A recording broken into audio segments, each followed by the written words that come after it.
Hello dear students, आप सबका स्वागत है मेरी सेकंड वीडियो में। फर्स्ट वीडियो में मैंने आपको सिलेबस के बारे में बताया।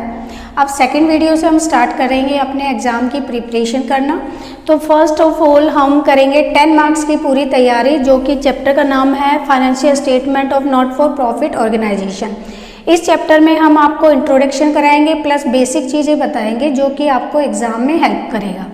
ठीक है, तो सबसे पहले क्या है, इसका मीनिंग पता होना चाहिए। What is NPO? एनपीओ क्या होता है? These organisations are established for the welfare of the society, not for earning profit. यानी कि जब कोई भी ऑर्गेनाइजेशन प्रॉफिट अर्न नहीं करती हैं बल्कि लोगों की सेवा करती है, सर्विस प्रोवाइड करती है, उसको बोलते हैं एनपीओ। ओके, तो इस चैप्टर में कुछ सम इम्पोर्टेंट पॉइंट्स भी आते हैं जिसमें बच्चे मिस्टेक कर देते हैं, उन्हें ये ध्यान नहीं रहता कि उनकी एंट्री कहाँ जाएगी। लाइक सबसे पहला पॉइंट है हमारा सब्सक्रिप्शन। सब्सक्रिप्शन में क्या होगा? Debit side of receipt and payment में लिखा जाएगा ये। दूसरा है credit side of income expenditure account में हमारी इनकम है ये। ओके, बट सब्सक्रिप्शन जब इनकम एक्सपेंडिचर अकाउंट बनाएंगे तो उसमें हमें करंट ईयर की ही सब्सक्रिप्शन को शो करना है। क्लियर है? नेक्स्ट है हमारा life membership fees. Life membership fees हमारी पूरा लाइफ टाइम में लमसम अमाउंट दिया जाता है जो कि नॉन रिकरिंग नेचर की है। नॉन रिकरिंग नेचर यानी कि बार बार नहीं होने वाली इनकम है, इसलिए इसको liability side of balance sheet में दिखाएंगे और ये हमारी कैपिटल रिसिप्ट नेचर है। ओके, नेक्स्ट है हमारी एंडोमेंट फंड। एंडोमेंट फंड में क्या होता है कि ये liability side of balance sheet में जाता है। दूसरा ये कैपिटल रिसिप्ट है, क्योंकि ये जो फंड बनता है ये हमारा स्पेसिफिक पर्पस के लिए बनता है। जो भी फंड बनाया जाता है वो दो पर्पस से होता है, एक होता है जनरल फंड और एक होता है स्पेसिफिक फंड। तो जो हमारा स्पेसिफिक फंड होता है जैसे एंडोमेंट फंड है वो हमारा लाइबिलिटी साइड में बैलेंस शीट की साइड जाएगा। ओके, फिर है हमारा एंट्रेंस फीस। एंट्रेंस फीस को एडमिशन फीस भी बोलते हैं। एडमिशन फीस क्या होता है? ये credit side of income expenditure में जाएगा और ये रिकरिंग नेचर की होती है, क्योंकि एडमिशन्स होते रहते हैं। बहुत से मेंबर्स ऑर्गेनाइजेशन के मेंबर बनने के लिए एडमिशन कराते रहते हैं, इसलिए ये एंट्रेंस फीस इसमें जाती है इनकम एक्सपेंडिचर अकाउंट के क्रेडिट साइड में। नेक्स्ट टॉपिक है हमारा डोनेशन। डोनेशन क्या? डोनेशन दो टाइप के होते हैं, general donation and specific donation. General donation की बात करें तो वो जाता है इनकम एक्सपेंडिचर अकाउंट में, इनकम साइड में यानी कि क्रेडिट साइड में। और स्पेसिफिक डोनेशन की अगर बात हो तो उसमें जाता है बैलेंस शीट की लाइबिलिटी साइड में हो जाएगा, क्योंकि ये स्पेसिफिक पर्पस के लिए है। जब भी कोई डोनेशन या फंड स्पेसिफिक पर्पस के लिए बनता है तो वो हमारी एक लाइबिलिटी बन जाती है और उसको बैलेंस शीट में ही लाइबिलिटी साइड में शो करेंगे। नेक्स्ट है हमारा लिगेसी। लिगेसी क्या होता है? विल ऑफ डिकीज पर्सन। कोई भी डिकीज पर्सन है वो अपनी वसीयत किसी को दे जाता है, किसी एनजीओ के नाम कर देता है या किसी ऑर्गेनाइजेशन को दे जाता है, तो दिस इज कॉल्ड, ये एक स्पेसिफिक पर्पज के लिए होगी, इसलिए लाइबिलिटी साइड में बैलेंस शीट में चला जाएगा। नेक्स्ट है हमारी sale of old newspaper. Newspaper हर महीने आपके निकालते रहते हैं, तो उससे भी जो इनकम होगी वो हमारी इनकम साइड में इनकम एक्सपेंडिचर अकाउंट में शो करेंगे। नेक्स्ट है हमारा सेल ऑफ एसेट्स। कोई भी एसेट्स आप बेचते हैं तो उससे जो इनकम होती है वो हमारी इनकम साइड में, उससे जो प्रॉफिट होगा तो वो इनकम साइड में जाएगा और लॉस होगा तो वो हमारी एक्सपेंडिचर में चला जाएगा।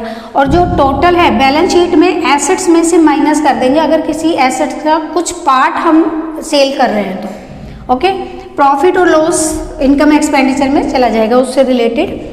नेक्स्ट टॉपिक है हमारा पेमेंट ऑफ ऑनोरियम। ऑनोरियम क्या होगा? हमारे डेबिट टू इनकम एक्सपेंडिचर में, क्योंकि ये एक एक्सपेंडिचर है, खर्चा है ऑर्गेनाइजेशन का, जो कि रेगुलर जो एम्प्लॉयमेंट होते हैं उनके अलावा किसी अदर पर्सन को जब पेमेंट करते हैं वो होता है पेमेंट ऑफ ऑनोरियम। ओके, तो ये हमारा एक्सपेंडिचर साइड में जाएगा। अब हम बात करते हैं financial statement of not for profit organisation में कौन कौन सी फाइनेंशियल स्टेटमेंट बनती हैं।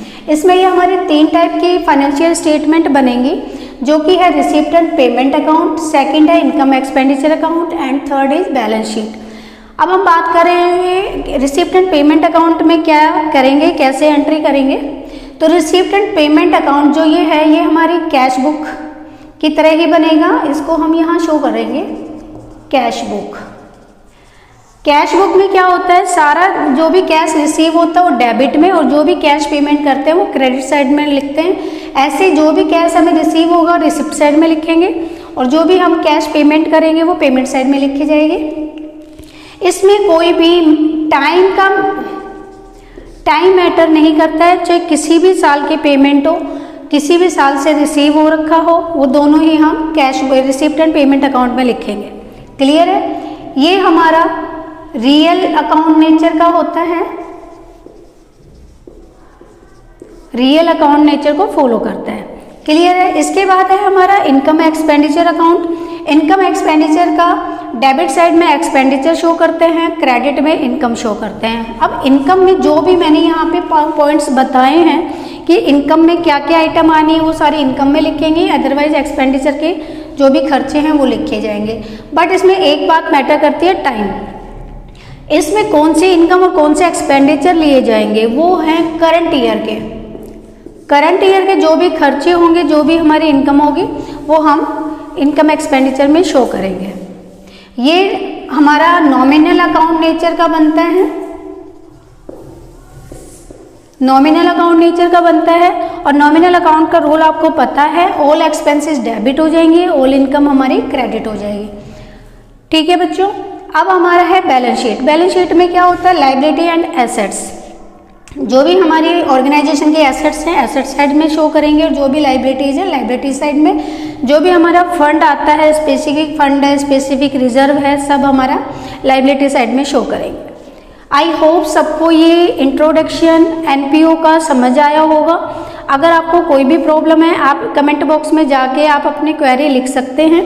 इसके आगे मैं आपको प्रैक्टिकल की नॉलेज दूंगी कि प्रैक्टिकल इसमें आपका टोटल जो 10 मार्क्स का बनता है, 2 नंबर, 3 नंबर और 5 नंबर, टोटल इस टाइप के फॉर्मेट में आपके क्वेश्चन आएंगे।